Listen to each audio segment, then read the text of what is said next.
It's the Chronicles of Aguna, and we are live.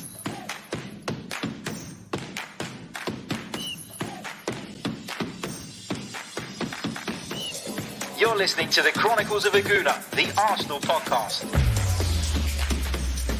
I'm Martin Tyler, and you're listening to Harry Symeou.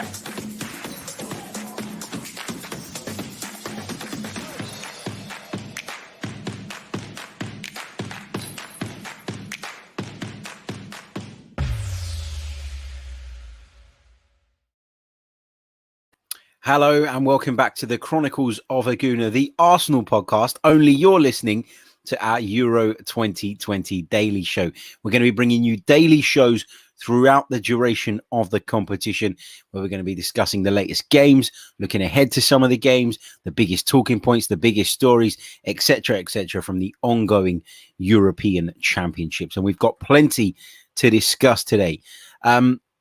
First of all, I want to say a big hello to everybody joining us live and a big hello to those of you who, of course, are watching this back later on or listening to it via the audio platforms. Before we get into talk about any actual football, though, I think I just want to, touch on the Christian Eriksen incident. And I want to, first of all, send my best wishes to Christian Eriksen, to his family. Hope he makes a full recovery. And a speedy one at that. That was an incident like nothing else I've ever seen in football. I genuinely was, I was literally sitting there watching it and praying for Christian Eriksen. And, yes, Christian Eriksen played for Spurs and all of that. But at a time like that, my God, you've got to put those things to one side because they are so insignificant, and it was great to see at least Christian Eriksen's teammates rallying around him the way they did. And we can talk about all the great goals that we're probably going to see over the duration of this tournament. We can talk about all the great players, great performances, but the real heroes are those medical staff who got on the pitch so quickly and dealt with the situation. And thankfully there was a positive outcome at the end of it, because I'm not going to lie, I thought it was gone. And I think, we've kind of seen incidents where players have collapsed on the pitch before. I think with this one, we saw a lot more than we should have. And that, I think, made it even more difficult. It's difficult anyway as a fan watching something like that. But I think the fact that the directors who were sorting out the pictures and directing people and directing the camera staff and all of that were just, it was a bit voyeuristic, if you ask me. It was just too much, and then to pan away to Christian Eriksen's partner as well, I thought was really distasteful. I've seen a lot of people sort of jump on social media in the aftermath of that and kind of hammer BBC, who are, of course, broadcasting the game here in the UK. It is, however, not the BBC who produce those pictures. It's not the BBC who, choose what pictures come through. It is given to the BBC and all the other broadcasting partners by a central hub. The problem is, and where the BBC probably could have done better, was they probably should have switched to the studio a lot earlier than they did. So yeah, look, really distressing scenes. And I think what it did was it put football into perspective. A lot of us, we lose our shit over football. We moan about transfers. We moan about formations. We moan about substitutions. We moan about in-game management. And what an incident like that does is it really puts things, not just in football, but in life, into perspective. You're talking about a healthy young man, who's in peak physical condition, and then something like that can happen. So really horrible incident. Glad that Christian Eriksen is okay. And I hope that kind of shines a light on how important in particular a defibrillator can be, because it saved Christian Eriksen's life. And that and those who were around him, those who acted brilliantly and those who acted incisively in a really high-pressured situation. Simon Kjaer, of course, of AC Milan, deserves a very special shout-out, and he's been getting lots of praise on social media, and rightly so, because his role in ensuring that Christian Eriksen got the right medical attention at the right time was hugely impactful and hugely important. So my wishes go out to Christian Eriksen and to his family, of course, and we wish him all a very speedy recovery. Let's move on and talk about some of the actual football, and we're going to start with England's win over Croatia. It's coming home. No, I'm just kidding. It's a bloody game in. Stop that. Stop that. It's not, nothing's coming home just yet. I think in the lead up to this game, Gareth Southgate, I actually had a lot of sympathy for him. I was sitting there and I was, looking at kind of all the tweets that were going around and stuff, because of course the team essentially had been leaked. We knew that Kieran Trippier was going to play at left back. We knew that Calvin Phillips was going to partner Declan Rice in midfield, and we knew that Sterling and Foden were going to be the wide players. And as I say, there was a real kind of meltdown on the social media platforms, off the back of that. And I put a tweet out after the game where I said, just get behind your team, support your team. And as a nation in international football, I think that's a lot easier to do than it is in club football. I think that your country is your country. You support them regardless. You can change the manager, yes, but you can't make transfers. How different can things really be? And I just think, these tournaments, they don't come round very often. And when they do, you've got to just back your team to the hill. And to see England fans essentially making their mind up about Gareth Southgate and the way this game was going to go prior to kickoff, I thought was quite, I thought it was disappointing. I thought it was a shame. And I thought there should have been a massive buzz going into the game. And I know there was for most people, but I feel like when Gareth Southgate has literally been sitting there talking about how much they need the supporters behind them, talking about the need for England to unite, and then his team selection gets leaked, and all of a sudden he's public enemy number one, and he's an idiot, and he's this and he's that. I didn't agree with the team selection, but I also wasn't going to go absolutely huge on slagging him off, because listen, when you're going to judge whether a team selection or a tactical approach was correct, you'd be best off doing so when you have the outcome to refer back to. And the outcome, was a positive one for England in the end. So no harm done with regards to Gareth Southgate's team selection. And there will be people who disagree with it, but having picked up the 3 points and kicked off their Euro 2020 campaign with a victory, then you have to say that Gareth Southgate was vindicated. Now, we talk about some of those decisions that he made. The first one, Kieran Trippier at left back. I couldn't get my head around that one. I couldn't understand what the idea behind that was. It's not as though he had a kind of an iffy option or an iffy couple of options and felt that Kieran Trippier's experience and know-how would do him good. I think that's what it was in the end. I think experience, the fact that he knows him, he's worked with him more, that he's been tried and tested, that he was pretty good at the previous World Cup. I think all of that played a part. But, Ben Chilwell's just won a European Cup with Chelsea. Luke Shaw, I think, probably had his best season in the Premier League. So it was a surprise, and it was a surprise, obviously, to see Chilwell left out of the squad. Moving into the midfield, I kept saying that I'd have played Jude Bellingham alongside Declan Rice, and I still, I look back on the game and how it went, and obviously Gareth Southgate got it right because Calvin Phillips had a really good game.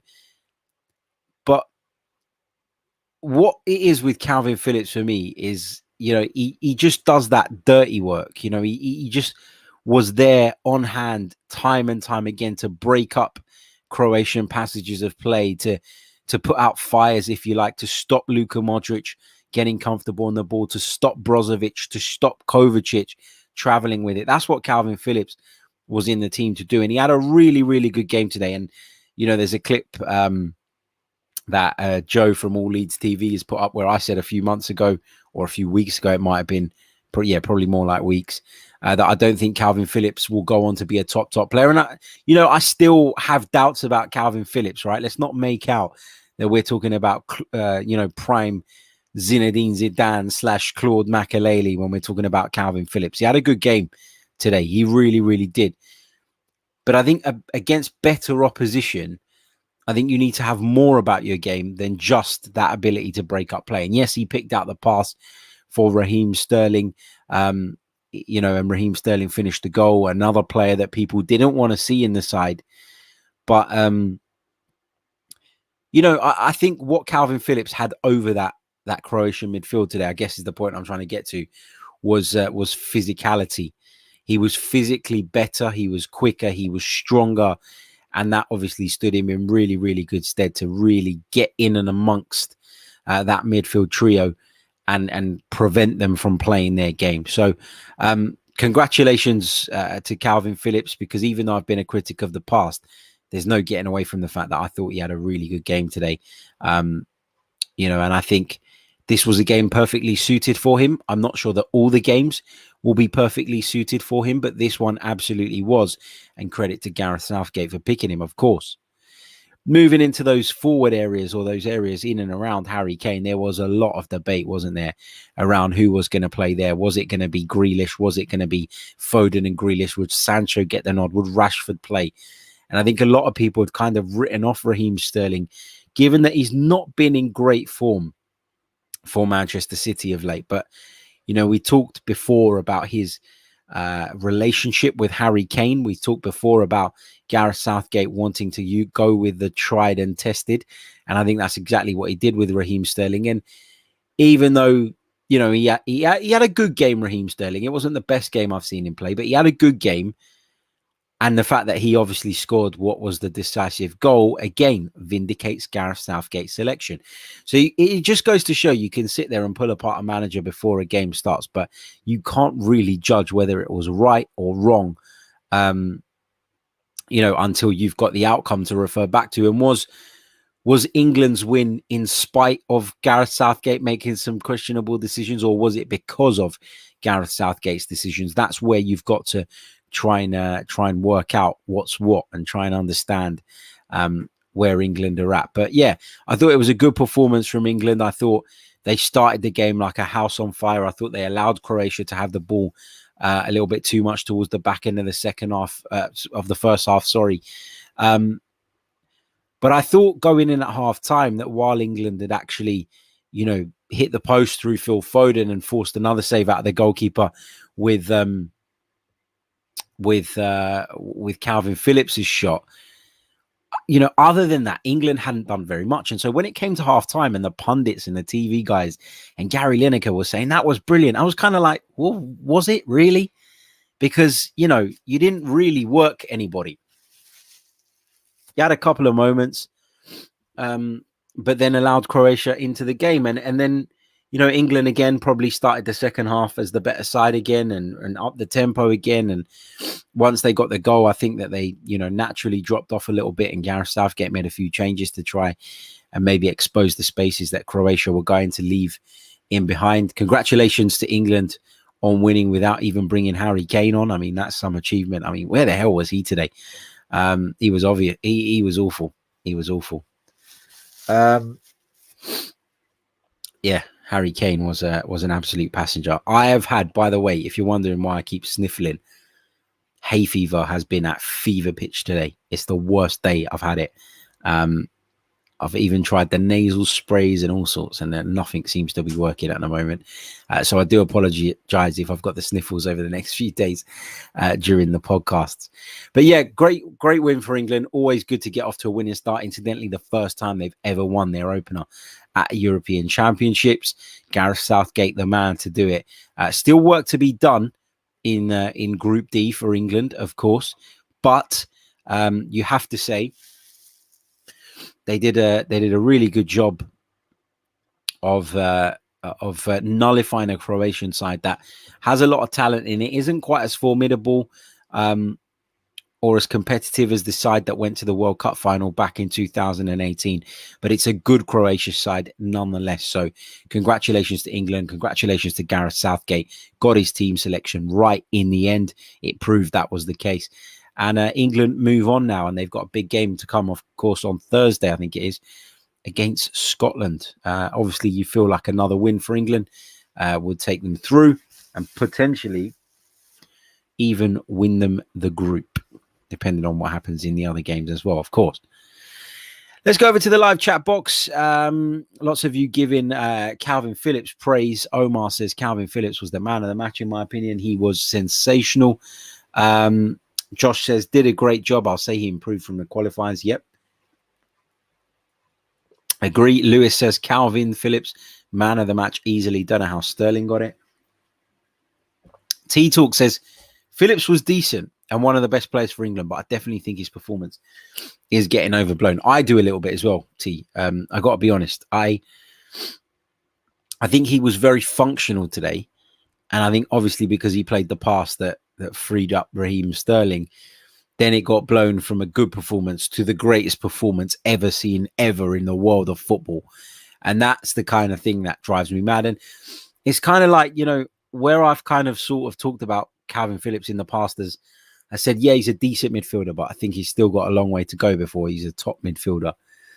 You know, and then you get people coming out of the woodwork after Calvin Phillips has a good game going, yeah, I told you. That exact overhype, the overblowing of good performances into the best performances the world has ever seen, and then the ability to then flip that switch when things don't go your way and make it out to be a catastrophic disaster is exactly why England go into every single tournament with too much pressure, and it's why they ultimately fall down, or one of the reasons why they ultimately fall down. So everybody just needs to take a chill pill for a minute. It was a 1-0 win. It wasn't the best 1-0 win. It wasn't a, you know, barnstorming victory. It was a functional 1-0 win over a decent Croatian side, in which Calvin Phillips played well, but, you know, you got to do it every week, and you got to do it, you know, you got to do it throughout the tournament. And I actually think that Gareth Southgate will look at some games and feel like Calvin Phillips isn't even the right fit, because for what England needed to do today was they needed to stop the Croatians building a rhythm in the midfield. And someone like Calvin Phillips, who's going to make fouls, and he made a lot of bloody fouls, take people out, put out fires, almost the way Fernandinho's done for Manchester City over the years. Those tactical fouls is or was key today. But there will be other games where other challenges will be opposed, and I think that's where Gareth Southgate in England have to be adaptable.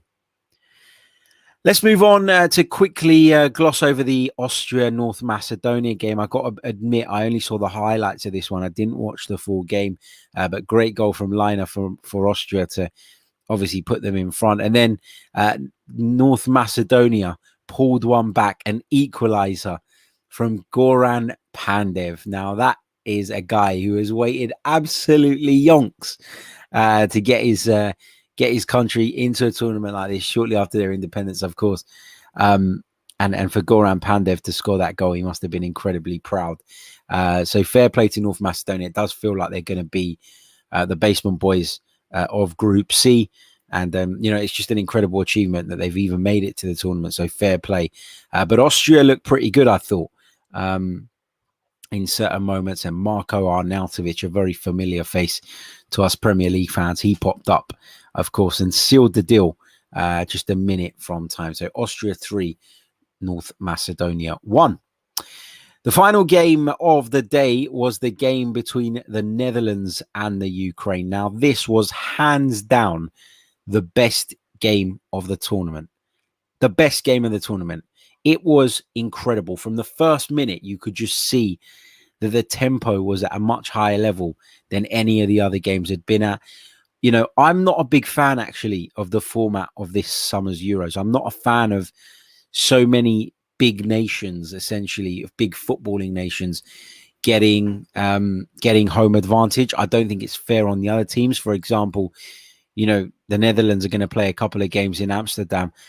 Ukraine have had to go to Amsterdam, and then they have to go to Bucharest to play their next game. And it's just, I don't really like this format. I think there should be a host nation or a host two nations, whatever. And that should be that, because that way you're giving one, maybe two teams tops the home advantage. Whereas this way, there are 7-8 teams who are already probably better than everybody else, yet they now have this additional advantage as well. So I don't really like the format, but what we are getting off the back of that is we're getting some incredible atmospheres. And there was an incredible atmosphere tonight in the Amsterdam arena. And of course, when Jorginho Wijnaldum broke the deadlock, you could feel that sort of atmosphere coming through your TV screens, of course, because the Netherlands had failed to qualify for the last two major tournaments. And this was really a moment that they'd been waiting for a long, long time. And Jorginho Wijnaldum, I thought, actually did really, really well, not just captaining the side, but playing in a more advanced role than he tends to play for Liverpool. So Jorginho Wijnaldum evidencing that side of his game as well. Wout Weghorst got the second. He is somebody who, has had a really, really good season in the Bundesliga, performed incredibly well. And, you could see the delight on his face when he scored that goal. And there was a VAR check on that one just to make sure that Dumfries hadn't committed a foul. But then the Ukraine, I keep saying the Ukraine, and I'm sorry, I have to apologize. Matt's corrected me there in the chat. He says, by the way, mate, no worries, but it's just Ukraine, not the Ukraine. Adding the is a Soviet era thing. My apologies, Matt. It is a habit because I've always said that throughout my life, and it's quite a hard one to shake. But Ukraine pulled a couple of goals back. First of all, from a stunner from Andrei Yarmolenko. What a strike that was. And Yarmolenko's been in the Premier League for a few seasons now. We've always seen glimpses of Yarmolenko's ability, what he can do. And I think, for someone to pop up on the international stage for his country and pull out a goal like that was absolutely sensational. I think it was his 41st goal for his country. And what a finish it was. It was one of those ones where he sets it outside the post and it just loops over Stecklenburg and into the top corner. A stunning strike. And then just, of course, moments later, I think it was about 4 or 5 minutes later, Yaremchuk powered a header home from a good delivery from the left-hand side. And Ukraine were back on level terms. And you're taking your hat off to them because, all right, they offered something at the beginning of the game, but it really looked like one-way traffic. After that, with the Netherlands creating the majority of the opportunities, the Netherlands controlling possession. But Ukraine, I think, showed signs from the very beginning of this game that they had an attacking threat. And when they popped up with a couple of goals inside, 4 or 5 minutes, it looked as though they had snatched a point. And what a point it would have been for Andrei Shevchenko's side. But of course, the Netherlands popped back up with a late winner, thanks to Dumfries, who got his first hot goal for the Netherlands with just 5 minutes to go after actually missing a few really good opportunities on the night. Now, a little bit of a debate that I've been having with some of my mates actually over the last few days, and it was brought up on the TV broadcast tonight. And I did read it the other day, but it just reminds me, and there'll be a lot of people out there that don't know this, so I just wanted to share it. The reason we don't call Netherlands Holland now is because Holland only represents 2 of the 12 provinces in the Netherlands. So it's not a full reflection of the country. And it's why actually in the past, now that I'm thinking about it, I've said Holland to Dutch people and they've looked at me funny. And I've kind of gone, what's your bloody problem, mate? They're Holland. But obviously there is, that is a thing. And I never realized why it caused offense to some in the past. But now I do. And it's great to know that because, when we do these things, for example, when I say the Ukraine rather than Ukraine, or I say Holland rather than Netherlands, it's not to offend. It's not done, to be horrible, to be offensive. It's done purely out of habit. And this is what's so important about being educated. Unless you understand something, then you won't consciously make an effort to correct it. And until I knew that Holland was something that a lot of Dutch people didn't like, I never felt the need to correct it. But having learned that, then you go and look away and look at the reasons, and you try and understand why, and you try and get to grips with it, and you understand that actually there is a reason. And once you understand that reason, I think it's much easier to get your head around making that change. But yeah, what a stunning game that was. As I said, Netherlands 3, Ukraine 2. By far and away the game of the tournament, and I think that's going to take some topping over the next few days. But fingers crossed, we're going to get that topped, and we're going to see some quality football matches. Plenty to come, of course, over the next few days. So make sure you are tuned into the channel. Just a quick reminder, if you haven't done so already, guys, please hit the like button in the chat. It really, really does help. Subscribe to the channel if you're new as well. That also helps. And if you'd like to become a member by supporting the channel, you can do so by clicking on the link in the description. We'll just circle back round to England a little bit, because you know, obviously there's delight in the UK. England win their first game of the Euros. Everybody's pretty pleased about it, and I thought it was a good performance from England. But what I will say is this, and don't take this as me being negative. If England have real aspirations of winning this European Championship, if England feel that they can go all the way, if England feel that, you know, it's there for the taking, and it is, you know, there are, outside of France, everybody else for me is beatable. And you look at it and you go, yeah, you know, this England squad are capable. But first of all, you know, you got to take into consideration, I can't remember the last time England had this many good players at their disposal. And, you know, Gareth Southgate is very blessed in that sense. On the other hand, he's kind of cursed, because it makes his decisions a lot harder. It means that when he goes into games, he's going to get people questioning his every move, his every decision, which obviously adds to the pressure of the whole thing. But, you know, you have to be grounded in a situation like this, and you have to be understanding of where you're at. You have to be understanding of, you know, how you can improve, what needs to change going forward so that you can be at your best. And I have to say that I was bitterly disappointed with Croatia. What I saw from Croatia was a shadow of the side that went all the way to the World Cup final last time out. And England have to be mindful of that when assessing how good they were. It's great to get the win. It's great to get 3 points. It's great to get off the mark. It's great for confidence. Of course it is. But you also have to stay grounded and understand your level. And understanding your level will help you make the right tactical decisions, make the right decisions with regards to balance. We were talking a lot about the, you know, who was going to play either side of Kane. And I think he went for balance in picking Foden and Sterling. And, you know, he had a balance of players that could drop inside and drop into holes, but also the ability to run in behind and make those runs beyond Harry Kane when he drops into those deeper positions. So I think balance was key for England today. Physicality was far superior to that of the Croatians. But they will come up against sides who are better physically. They will come up against sides who are better technically as well. So it's not to take away anything from England, because it's always nervy to get your campaign underway. You're playing it at Wembley, which increases the pressure on you to get it right. But England need to improve a hell of a lot still, in my opinion, if they're going to challenge for this tournament. If they're going to challenge for the big prize, they really, really do have to up it another level, because I thought there were moments in the game today where they kind of lost control a little bit and they allowed Croatia to get a foothold, but a better side would have punished them for that. As I say, I was really disappointed with the Croatians. I thought they looked slow. They looked physically not at England's level. And, you know, they weren't even as technically sort of sound as they normally are. So, yeah, great win, great 3 points. Brilliant to see Raheem Sterling get the goal, because he's someone who's gone into this tournament under a lot of pressure.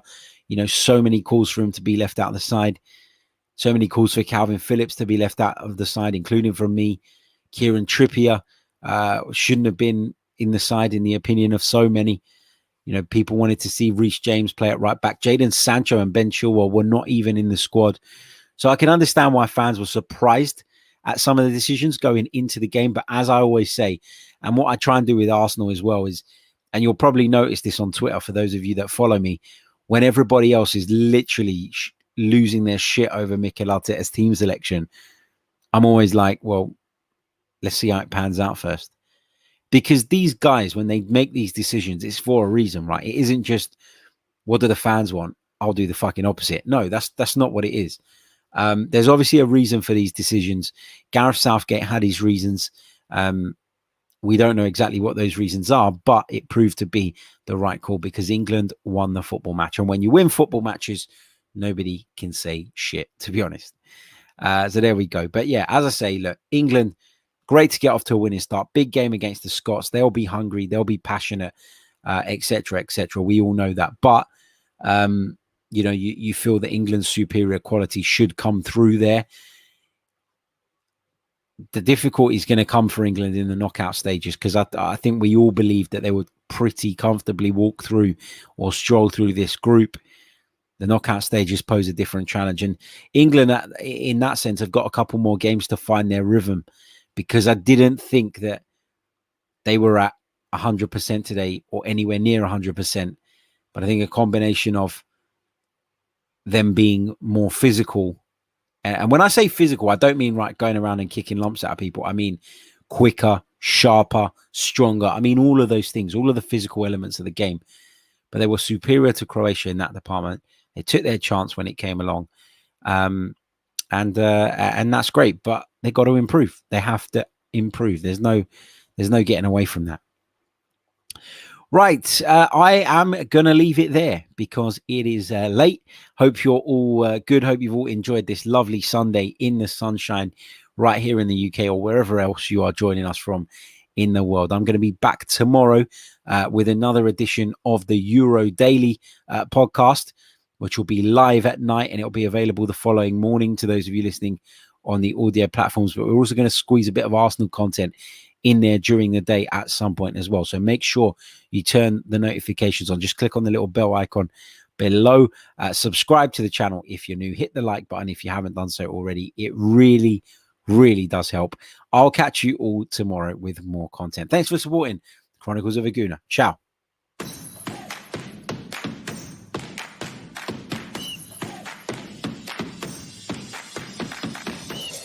You're listening to the Chronicles of a Gooner, the Arsenal podcast.